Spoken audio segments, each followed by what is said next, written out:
Habis sholat berdoa, ya Allah, jadikanlah aku orang yang paling sabar di semesta ini. Didengar gak oleh semesta? Semesta itu langsung mendengar, makanya langsung dikabulkan. Selesai sholat langsung ada serangan mendadak. Anak marah-marah, pasangan hidup marah-marah, terima telepon dari teman marah-marah. Tapi selama ini kita tidak mengerti kalau itu pengkabulan Allah, gak ngerti sama sekali. Karena Allah itu selama ini ditempatkan oleh kita seperti Doraemon. Jadi kalau kita minta sabar, jadi orang paling sabar, caspleng gitu langsung jadi orang paling sabar? Ya tidak. Cara Allah mengabulkannya, dihadirkanlah orang-orang yang tidak sabar. Lewat mereka kita akan dibuat menjadi orang yang paling sabar. Seperti itu mekanisme semesta bekerja.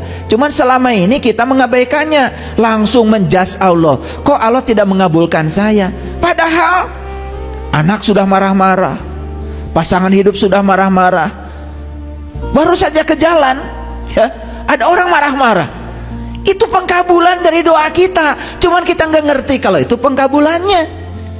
Karena yang namanya pengkabulan di otak kita itu adalah bukan proses. Pengkabulan itu seakan-akan caspleng kayak Doraemon, minta kantong ajaib langsung saja saat itu datang. Begitu bukan? Ini ngerti nggak yang saya sampaikan? Tidak masalah seberapa lambat kita berjalan, tidak masalah seberapa lambat kita berubah. Yang paling penting tidak berhenti, itu saja. Pohon yang ada di sana itu pohon mangga itu dulu saya tanam kecil segede gini, itu yang tinggi itu segede gini.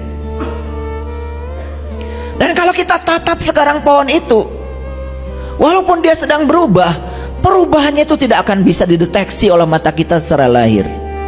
Tapi perubahan itu baru nyata setelah 2 tahun, 3 tahun. Seperti itu alam semesta mengajarkan perubahan. Tidak tergesa-gesa, tidak terburu-buru, tapi sampai. Yang paling penting itu sekarang jangan berhenti untuk terus berubah. Walaupun kecil-kecil tapi terus berubah. Jangan berhenti belajar. Karena orang yang berhenti belajar langsung jatuh menjadi orang bodoh. Tetapi ketika dia terus belajar, walaupun sedikit-sedikit, status dia tetap jadi orang pintar. Karena orang pintar itu bukan orang yang mengoleksi sejumlah pengetahuan, tapi yang tidak pernah berhenti belajar. Makanya jangan pernah mengatakan saya sudah tahu. Siapapun orang yang mengatakan saya sudah tahu, dia akan tertutup dari pengetahuan baru. Betul? Apa sesungguhnya harus kita ubah pertama kali? Nih, kualitas pikiran. Bapak saya itu orang Cirebon.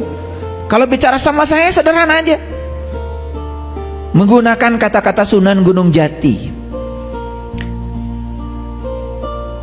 Ingsun titip tajuk lan fakir miskin. Itu aja. Pepatah Sunan Gunung Jati itu cuma 2 kok. Ingsun titip tajuk lan fakir miskin. Tajuk musola, tempat sholat. Secara lahir yang namanya tajuk itu masjid. Secara batin yang namanya tajuk itu adalah kolbu, baitullah. Jaga aja kata bapak saya 2. Dimanapun kamu tinggal, jangan lupa bikin tajuk kecil-kecilan, bikin musola kecil-kecilan. Kalau ada rezeki, bikin masjid yang besar. Tapi jangan lupakan baitullah hakikat yang ada dalam diri. Dan siapapun yang sudah menemukan tajuknya dalam dirinya, saya yakin orang yang sudah di level itu bersama dengan Allah yang Maha Pengasih, Allah yang Maha Penyayang, pasti welas asih hidupnya, pasti welasan dan asihan. Berikutnya apa? Fakir miskin. Dan itulah sebetulnya sumbernya kebahagiaan. Jadi sekali lagi, jangan pernah berharap sesuatu yang luar biasa dalam hidup ini kalau hidup kita biasa biasa saja. Sama. Kita sholat biasa-biasa saja. Orang lain wudhu, ikut wudhu. Orang lain sholat, ikut sholat. Orang lain takbir, ikut takbir. Ya sudah, ngikut seperti kebanyakan orang. Ya hasilnya pun seperti kebanyakan orang. Coba dinaikkan sedikit.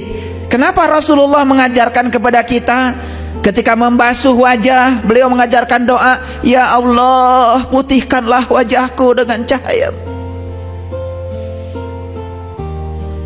Ketika membasuh kaki, beliau berdoa, ya Allah, kuatkan kakiku dalam menjalani syirat-Mu.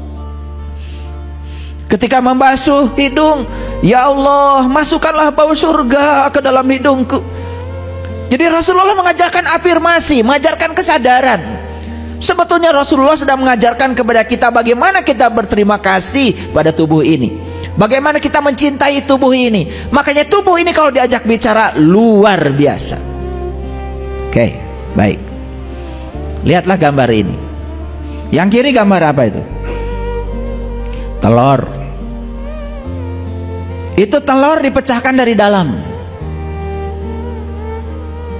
Yang sini telur juga, cuma dipecahkan dari luar. Bedanya apa? Pecah dari dalam, muncul yang namanya kehidupan. Anak ayam. Anak ayam akan punya anak lagi, namanya anak ayam.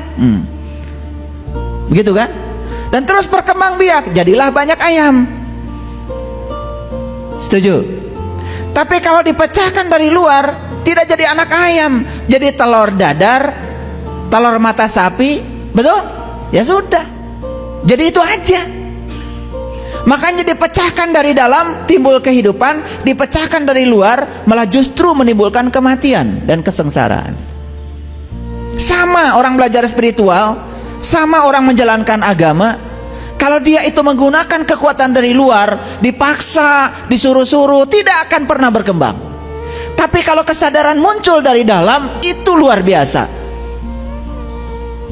Makanya tugas kita ini sebagai orang tua bukan memaksa anak harus itu harus ini, tetapi timbulkan inspirasi pada dirinya agar dia mau melakukan itu dari kesadarannya sendiri.